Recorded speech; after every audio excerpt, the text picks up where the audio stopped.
Hey everyone, and welcome to the People's Health Alliance, for the people, by the people, helping people empower themselves over their own health and well-being. My name's Shirley Blanch. I'm a mindfulness coach and meditation teacher, and I am joined today by former flight cabin manager turned health coach, #1 health coach, in fact, the lovely Steph McCann, who's going to be helping us understand some of the risks, some of the health risks that we might be exposing ourselves to when we fly, and what we can do to counteract those risks. Steph, welcome to the People's Health Alliance. Thank you so much for the invite. It's great to be here and being back on camera with you. I know we've done quite a lot of stuff in the past, haven't we? Yeah. And that's why you are my go-to for all things to do with health coaching, well-being, all that kind of stuff, because you've got so much knowledge. But in particular with this subject, because you have gone from working as crew for a number of years, how long were you working in crew for? All in 25. Wow, that's a Yeah. really long time. Yeah. So coming from that background and then going into health coaching and understanding what you know now about health versus your perspective then, what would you say you've learned in terms of how we can protect ourselves? Well, should we think about what some of the risks might be that we're not even aware of whenever we fly? Yeah. It's a big subject. And I think when we get into that pressurized vessel, it really does have an impact on our digestive system. So whatever we do before we fly and during that flight can have a reaction. And I'll refer to myself as someone who would never have said that they had an issue with gluten. I know now that having bread before a flight or during a flight, and sometimes it's the only thing you have to be able to grab quickly. If it's a really quick flight and there isn't time built in for you to eat, you might just reach for a bread roll. So the impact of bread in the air with perhaps lots of water and other things can really swell your stomach, and it can feel Mm. uncomfortable. And suddenly, most people at the end of a flight will feel quite different to when they got on at the start. So I would say that that is something that to have more awareness around what you eat beforehand and not have foods that typically bloat you. And it's not to quash your enjoyment, because you might have some lounge access or have a nice meal in the terminal before you get on board, but it's just having some tricks up your sleeves, like maybe carry some peppermint tea or some fennel tea, lovely herbal teas, to have that, and maybe not eat quite as much bread as you would, and test it out. And I always think we're our own best guinea pigs. And we do change as we age as well. But I would say be really careful about what you eat. And that would be a top tip from a digestive health point of view, to I avoid mean, that bloated feeling.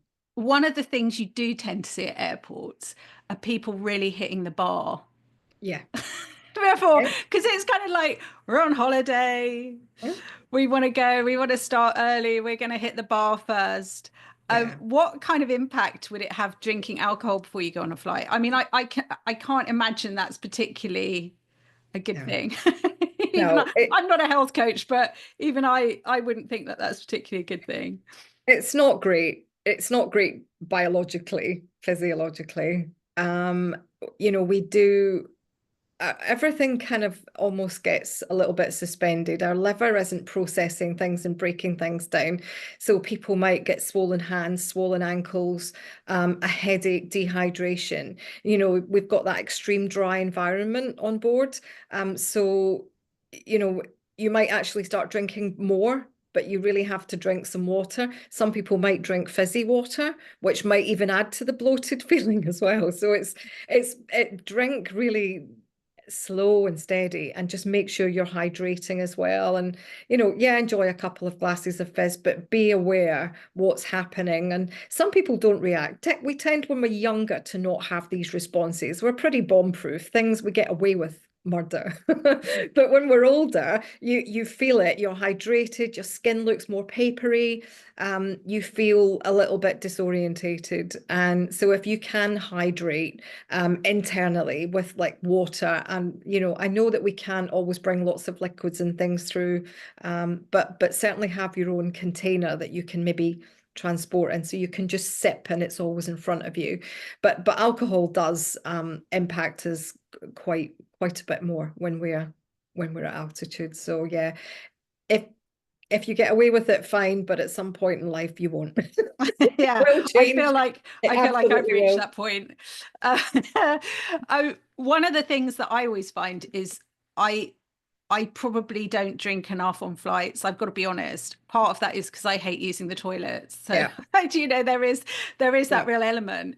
But I always do feel I never feel great when I fly. I've got to be honest at the other end. So is there some kind of process that is actually dehydrating us when we're more than if we're just on the ground?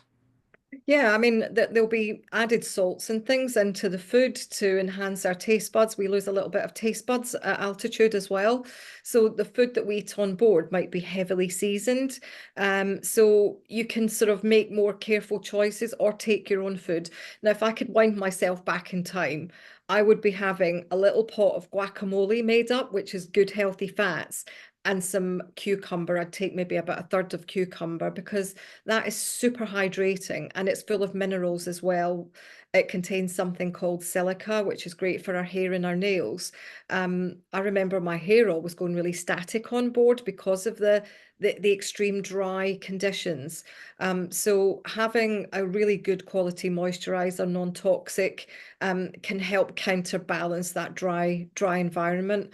And certainly as crew, you know, anyone that's listening that is crew, your hands are in and out the water all the time. And a big thing that crew used to do, certainly when we got to the States, there was a shop that we could go and buy all these super smelly hand sanitizers that were high in alcohol. That's not really what we want to be doing. It makes your hands like paper. So get your own really good one. There's a few companies out there that do alcohol-free ones that I would recommend because you know we're touching things all the time. When we've got very dry fingertips, we're losing our own natural skin barrier. So that then you actually absorb more because you don't have that natural kind of oil in your fingers. So these are just little things to think about. So have a really great moisturizer, something that's non-toxic. I'm going to give Green People Organic Skincare a plug here because that's what I'd be porting around with me because I know that it's good for my skin. It's not upsetting anything in my bloodstream. So yeah, that would make a massive difference. So you said if you could go back in time. So take us through some other things as well that you would advise for people that maybe fly regularly, or even if you don't fly regularly. What are the sort of risks that we're looking at? So there's dehydration. Is there radiation when we fly? Because I've sort of read that somewhere that there is Yeah, sort of background radiation and well, we're exposing ourselves to smaller amounts of radiation, excuse me, every time we go through the security checks. You know, we're exposed to it there, and then we are closer and more exposed to cosmic radiation. Um, there's still nothing there from a commercial aviation point of view to say that it is having an impact. There's not really anything that's absolutely finite in study. But astronauts, bizarrely, not that, you know, not unless we start becoming tourists, you know, cosmic tourists, that's a whole different ball game. They get very much affected by it, and it affects their muscles, their bone density, all sorts of things. But really, I think if you're just going on holiday, it's fine. But I would be aware of if you're in a job where you have a higher exposure to something, then it's looking at where perhaps your toxic load is in your own life, the quality of the food that you're eating. So you're always looking at maybe offsetting because lots of jobs have hazards. It's not just the aviation industry where you think, how can I counterbalance that? Um, so I wouldn't get too worried about these things, but just think about, okay, what have I been doing for the last 10 hours? Well, I've been stuck in a metal tube and perhaps in a stressful environment. So well, you're building up a picture for yourself of what has to happen when I get on the ground. And that's making sure that you perhaps are kinder to yourself. You're not just hitting a bar, you're not staying up till the crazy small hours. And look, you know, we've all done it as young crew. It's exciting. You know, maybe we've had the first few nights away from like living with parents, and we feel like we can let go a little bit, and they're all life lessons, you know, it's all part of it. But equally, we have a duty of care to ourselves to be aware of what we can do to, you know, just make our health that bit more robust, being exposed to an industry where there are risks. Yeah, brilliant. So for anybody listening that's either works in crew or just going on holiday, what are your top tips then to be as healthy as possible from start to finish before you get on the flight and afterwards? Okay. It's such a nuanced role because you're starting at different times of the day. You're eating different foods from all over the world. You might not particularly like food if you're down route. So think about what you eat before you go to bed. Say you've got a really early flight. You wouldn't want to eat a late meal. You know, we don't need that. So think about eating something good fats, good proteins, and make sure that you do get enough sleep. You've got a nice cool room. You're really trying to sort of relax into it. A lot of people clock watch when they know they're getting up really early in case, oh gosh, what if I miss the flight? You know, it's a kind of natural thing, but how often does that happen? So be really mindful about what you eat the night before, so you're giving yourself maximum chance to relax and not be trying to digest food that we don't need. That would be my first thing. I would also say make sure that you have your own drinks receptacle, because what we do now know, Shirley, is, you know, all these years further down the line, drinking from plastic bottles isn't a good thing. You know, we've got water bottles, they're given out to passengers on board, and we're sipping them. You know, we're wearing lipstick. These chemicals mix, you know, they do. So I just think there's ways that we are maybe taking toxins into our body where we can avoid it. So if someone hands you a plastic bottle, just transfer it into your own. And I would say that to cabin crew as well, because, you know, BPA is an endocrine disruptor, and it can have an estrogen mimicking effect. So it's not actually carrying out a role, it's carrying out a fake role. So we're not actually doing ourselves any favors. So that would be definitely another tip. And in a lot of airports now, they actually do have water Yes, they refill do. Yeah. And I think places, that's don't a they? So great you can thing. take an empty bottle. Yeah. Once you've gone through security, Yeah. you can go to a water refill station and fill it up. Just coming back to your point as well about not wanting to drink, because, you know, the toilets aren't always the best place to be. You know, they really aren't. But I'll tell you a story. My uncle did exactly that. He traveled to Vegas. This was maybe just over 10 years ago now, and thought, oh, do you know what? I'll be fine. Didn't drink, hardly moved. Big mistake. Got to the other end and had a stroke. Oh my So, goodness. yeah. And I think it's being aware of moving yourself and making sure that you get, even if you don't need the loo, get up and walk around the cabin. Just try and think about, you know, just keeping things moving, because it's easy to sit there and watch movie after movie. It is, Yeah. especially if you're in a comfortable seat. But certainly if you're traveling in economy, you're definitely bunched up. It's not great. So, and what you could do as well, and a lot of people think salt is a bad thing, that salt is a dehydrator or a blood pressure effect. If you have a little pot, take some Celtic sea salt, because that's lots of minerals.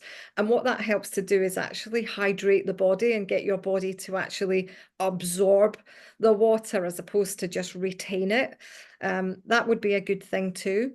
That's such a great tip. There's loads around about that at the moment, isn't there? How if you just, it's almost like having electrolytes or something. Yeah, You're absolutely. remineralizing, but Yeah. also apparently it doesn't go through you so quickly because the water's actually going to where it needs to go in the Yeah. body. Yeah, absolutely, because it is inconvenient, especially if you're working and you're drinking lots, and certainly as we age, you know, women experience that drop in estrogen at a certain age, and it makes your bladder less robust. So you you really want to go to the loo a little bit more. So having your minerals or Celtic sea salt is a good way to make sure that the water is going into the cell and not just hanging around your body and stressing your bladder. So yeah, it's a And wise we're move. all quite mineral deficient now, aren't we? Because Yeah, because of the soil isn't as good as it yeah. was, you know. So apparently it's really good to have that the mineralization from the salt as Yeah, well. absolutely. But yeah, if you and I It's a bit of a funny subject, but I know a lot of crew that would not go to the loo on board. I can't possibly go. And what they would do is hold on to their poo, which is a Uh, terrible, terrible thing to do. You know, you're mm, looking at then reabsorbing toxins back into your body. Why the hell would you do that? Because mm, you don't want to go and, yes, they're not always the most pleasant places, but, you know, make sure that you look after your own digestive health because, you know, there are slightly elevated risks of like colorectal cancers and gastrointestinal cancers. And I'm sure that that has an impact with the inability to always go when you want, whether it's mm, through private reasons or you just cannot get there. And you know, it's not good. mm, It's not good for our bladder health, and it's certainly not good for our colon health. So I would say mm, be really mindful of that. Don't be too proud. mm. Just let yourself go. You need to go. Especially with these long haul flights, you know. Um, that's some great advice. What else? What else? So we want to obviously get some good sleep. Yeah, We want we to not absolutely eat too do. much before we go on board. Maybe like remineralize ourselves. Love that idea. Because you can take a little bit of salt, you know, Yeah. that's not a hard thing to do.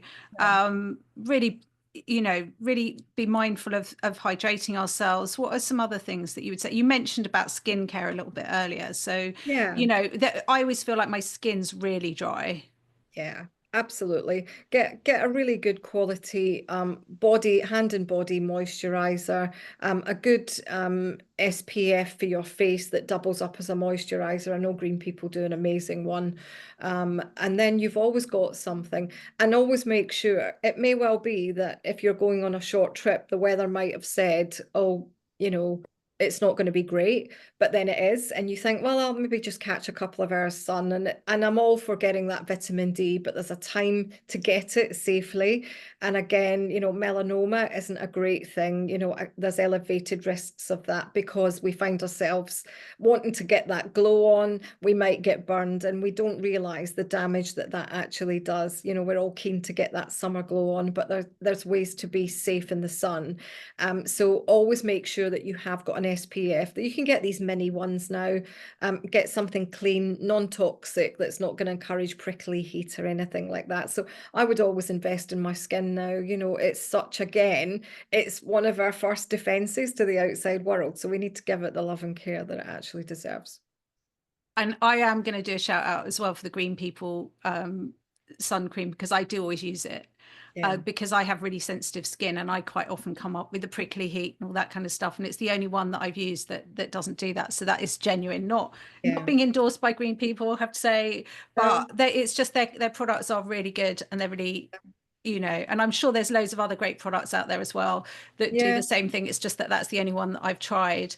There's an app you can download called Yucca or Think Dirty, I think is another one as well. And it will tell you the products that are actually good for your skin. Because what what I do know now is that anything that we put on our skin goes straight into the bloodstream. It doesn't go via the liver. It doesn't get a chance to filter out the nasty. So it's straight into the bloodstream. So it's dead important what we're putting on our skin, and thinking about the nourishment and protection that our skin cells need, and then making sure that we're not enhancing our risk for things like cancers. Yeah. But it's important equally to get vitamin D and stuff as well, isn't it? So it's Absolutely. about And I not think this blocking everything totally. No, it's being aware of it, being mindful of it, but knowing yourself, that you are maybe overdoing it, and making sure that you reapply. But I think investing in something that's good quality, is a way forward. You know, it lasts longer. You don't have to reapply it just as often, and also it's good for, you know, if you're choosing a good quality one, it's good for marine life as well. You know, the rubbish that gets dumped in our seas. So, you know, it's a good thing all round, I would say. And the other thing that what I would say is that I carry around, and I've brought a little bottle, is something that's great for your gut when you maybe do experience an upset stomach down route, something's happened or you've eaten something, you know, and we're exposed to different water all over the world. Even being in a shower, you can easily get a bug from the water in the shower. But there's a particular probiotic, it's called Saccharomyces boulardii. It's a bit of a mouthful, Wow. But it's Viridian Nutrition that do this, and it's particularly for taking, and you can sort of almost take it as a preemptive thing. If you know you're going to places, and I'll say India because I got really ill in India, I got really ill in Barbados just through eating something that obviously had maybe been sitting around too long or had been washed in water that wasn't clean. And that can really help just make your gut bacteria a bit more primed, and then you can take it if you are feeling upset down route as well. But what I do know is that our liver really wants to sort of help get the bug out of our body, and so giving it some support, having things like bitters, like dandelion tea. So carry a bunch of herbal teas around with you, you know, whether it's for the bloating or whether it's for something that helps with the stimulation, for your liver and support. So anything that's bitters like dandelion, some milk thistle tea, things like that can help. It's always handy to have your own little emergency kit. Can you tell me the name of that bacteria again? Yeah, I don't know if That it will probiotic. come up back to front on here. Can you see it? Yeah, yeah. Saccharomyces boulardii. I think what we'll do is I'll get that from you, Steph, and we'll put it in the notes, Yeah. so that people can find that, because I think something like that's really useful. Would that be something that you'd start taking maybe a few days before you Yeah. go Yeah, maybe take away? it about 5 days. I think there's some guidelines as well, and you can go onto the Viridian Nutrition website. It'll give you ideas, or even just Google it. It'll tell you exactly what it is. You know, you can certainly find out. But it's just all these little hacks that can just stop a lovely holiday from becoming a misery, and you know, making sure that you have got, most hotels have kettles and things now, but you might end up just being in a place that doesn't have, and you've just got your own water receptacle. You've just got some things in your armory. I remember being very ill down route and dragging myself out to a pharmacy, and I actually passed out in the pharmacy, and I thought, oh, never Wow. again. I'm just going to make sure that actually I'm okay. Um, so yeah, it's just wisdom. It's always looking back through that lens, and just with a different hat on. But really, the fun of flying is the adventure, isn't it? And we don't want that to be blighted by being ill or feeling rubbish. But what I will just bolt onto that, from certainly from a cabin crew point of view, is making sure that you really do look after yourself. And if you think someone's off on the flight, then just make sure they're okay too, because it can be quite a polarized life sometimes. And certainly from the invention of the mobile phone, we tend to be like little satellites. You know, we've still got this other life at home that we want to connect with, but what it stops us doing is actually making the effort to connect and reach out and maybe learn from other people, other cultures. You know, it's very multicultural as an industry. And when I was flying, everyone would rock up and we'd all be sat around the dinner table and mixed ages, and you really learn. And I think now there is a real culture shift, and I think it's important to be, from a mental health and well-being point of view, you know, stay connected. Well, you need to find your tribe, don't you? You know, and Do. especially when you're away from home, you need that connection with other people. It's really important, because Yeah. loneliness and isolation can happen anywhere.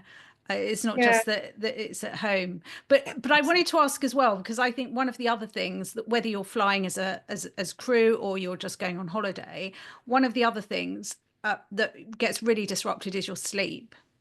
And we're hearing more and more now of the importance of sleep for our health, the yeah. circadian rhythm and everything. So do you have any tips for how to overcome jet lag more easily, or how to sort of rebalance your circadian rhythm? Is there anything that you can do to help with that? I know that, light exercise or walking, again, it's not always safe to go out and walk where we are, but there's usually a gym. And you know, just move your body, just activate your body, because what that will start to do is generate some energy, and that will be good. And then that will prime you as well for a good night's sleep. If you can go out and get fresh air, or even better, get in the sea, you know, do things like that, ground, because what that does is kind of reconnect the goodness of the earth back through the body. And I know that you know about this as well, Shirley. I think that's a great thing. And have something that you can, maybe, if you can, carry a little bit of lavender essential oil. And you can get these mini diffusers as well now. That's a great thing, because that will help purify your hotel room. There's toxins heavily sprayed in these rooms, so that would clean up the air. and ventilate as much as you can. Air conditioning, again, is a thing. So maybe have that off and just let your room clean up with a really good essential oil that you can sort of boost through that. So that will help your well-being. It's great for a sense of being uplifted. And lavender, as we know, is sleep promoting too. So that could be really good. And a good quality eye shade, something of a natural substance like cotton or silk or something like that would be really good. And really try and not be on your phone. If you do wake up in the middle of the night, think about some exercises that you can do a body scan. There's loads of things on YouTube. You can pick up all sorts of tips that you can count backwards from 100, do crazy stuff like that. But it's important that you think about your rest before your flight home. And it is dead important, sleep. You know, melatonin isn't just the thing that makes us sleepy. It actually acts as a hormone and an antioxidant as well as a hormone. So it's really helpful for killing the pathogenic substances that build up in our body during the day, just through life. So to not stress about it, but utilize some of those tools. Ground, some aromatherapy, good quality eye mask, and don't be on your phone too much. The phone thing is really important, isn't it? Because it's the blue light from the phone that I think disrupts. Yeah. So it's about having the right type of light in your eyes, isn't it? Because Yeah. if it's too bright, then you're just not going to sleep. It's really No. disruptive. And if you do, you know, it's thinking about your schedule. What time's that flight coming? You know, what can I do? Is there a point in the day I can get some more rest? I mean, we can never bank sleep, but what we can do is think about it as, if you are tired, and instead of going out and sightseeing and cramming it all in, when there's a very good chance you could go back to that place another time anyway. But if you're tired, prioritize your sleep, because it is one of the biggest markers of our well-being. And I can't even begin to think of the sleep that I've lost over the years. But it's not to worry about what we did or didn't do. It's just, when you know better, you do better. So you know what, if you want to feel more lively, feel more energetic, enjoy your job a bit more, then you know, it's just making these choices, it's swapping things out. I think there is a real pressure as well, especially if you're going away and you're going on like a city break or something like that. I think there's a real pressure to cram as much in as possible. Mm. And the problem with that is that you end up sort of almost not enjoying, you're kind of stressed out trying to get everywhere Mm. and not really just sort of taking things at a more leisurely pace, which is what holidays are supposed to be. Yeah. And so, Yeah. and you're right, it's really important to prioritize that sleep, isn't it? You know, prioritize rest. If it means that you just see one less thing, but you get a bit of extra sleep, so you're going to feel better for your flight home, and then you're going to not feel like rubbish when you go, because you don't want to go away on holiday and then come back and then feel worse Yeah, before you went. absolutely. That It's otherwise there's no point, is there? How many times have we heard people say that when they come back from holiday, I need another holiday? Because it can turn us upside down, you know, it really can. And it's fine if it's infrequent, but when it's when you're traveling a lot with work and you're just doing that whole east to west thing, it's not good. It's not good. Yeah. It can be perceived as very glamorous and exciting, but these things tend to catch up with you in some way. And I would just give a shout out for meditation as well, because if you Mm. can meditate and get into some nice deep meditation, you can get some of those good benefits that you get from sleep. So even if you can't sleep somewhere, just doing some little bursts of meditation, if you know how to do it, it's a great portable skill that does help with Definitely. that.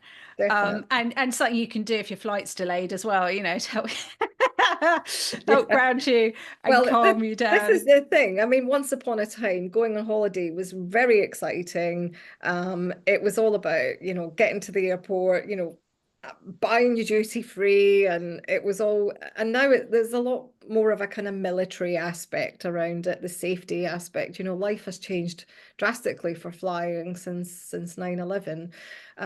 But it's just about sort of seeing it for what it is now. It can be stressful at an airport, but you know, don't let yourself get worked up. You know, people it's almost like they check their brains in with their suitcase sometimes. It really is. You know, everything, it's like the small things become the big things. And so by the time they get on board, they're wound up like a coiled spring. And it's like, why do we pay money to do that? You know, Yeah. crazy. Yeah, Yeah. So take a definitely. step back and just go, do you know what? Some things are just outside my control right now.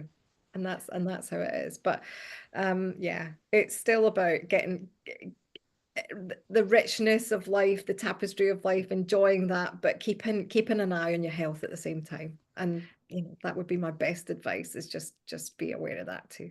I think that's a great point to end on. You've shared some really great tips there, which I think are absolutely brilliant. What we'll do is we'll maybe put some of them in a description and we'll add it to the video as well so that people Yeah. can remember what to do. And yeah, so it's about, I think maybe it's about being more intentional with our holidays and our time and our flying and our Yeah. experiences, and decide what experience we want to have, and being a Yeah. bit more 'Cause mindful. So life is faster now. I think it is. You know, we have convenience that allows us to cram more in. And I think we've gone beyond that sweet spot. I mean, it's another subject, Shirley, but I think, you know, it's funny. I used to look at people on board, and it was a bit like, well, I have now got 10 hours where I can almost switch off, and they drift off, they go to sleep. And you can just see that they're grateful for that little bit of pause if they can. And it's a great excuse to switch off your phone and get away from everything for a while. Steph, absolutely. it's been really lovely speaking to you again. And if people want to know more about what you do, where can they find you? So they can find me in 3 places on social media. So you can find me on LinkedIn under Stephanie McCann. And then you can find me on Facebook under at number one health coach. That's NO1 health coach. And my handle on Instagram is at number one health coach as well. And then I've got my own website, which is numberonehealthcoach.com. And there's a fun 5-day challenge if you want to kind of elevate your health, and maybe, you know, you're someone that's just becoming aware that you want to be more healthier because things are changing in your body. It's a good way to get 3 kind of fun videos and a 5-day challenge. Nothing overly, you know, pressured, but it just brings awareness to things that you can do. And then I've got a thing called a fridge buddy, and it cuts through the confusion and noise that we have about food at the moment. You can download that too. So there's a couple of fun resources and things on there if you're interested. So And you can go to the PHA website as well, because I do yes, of believe you're on course. the practitioners I am. Do you know directory what? there Thanks as for well. reminding me of that. It was a few months ago I got myself set up. And I think I first learned about the PHA through that we had a health food shop in town, and there was a flyer in there, and I wondered what it was. And I think with the way modern life is shifting us towards empowerment over our own health and well-being, and taking some sort of responsibility, not feeling it's all on the doctor surgery, there's a myriad of people doing wonderful things, and it's letting us see that our body has so much power. It's just being taught how to leverage it through the power of lifestyle, food, belief, and self-awareness.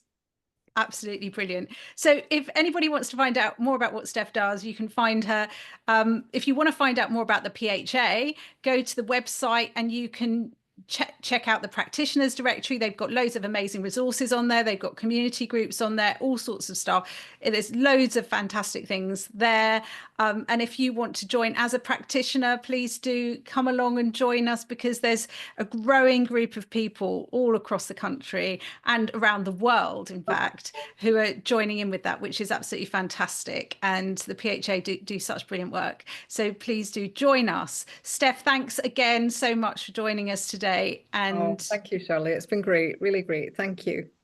thanks everyone for listening, and hope to catch up with you soon. In the meantime, do take care. I'll see you soon. Bye Bye. bye.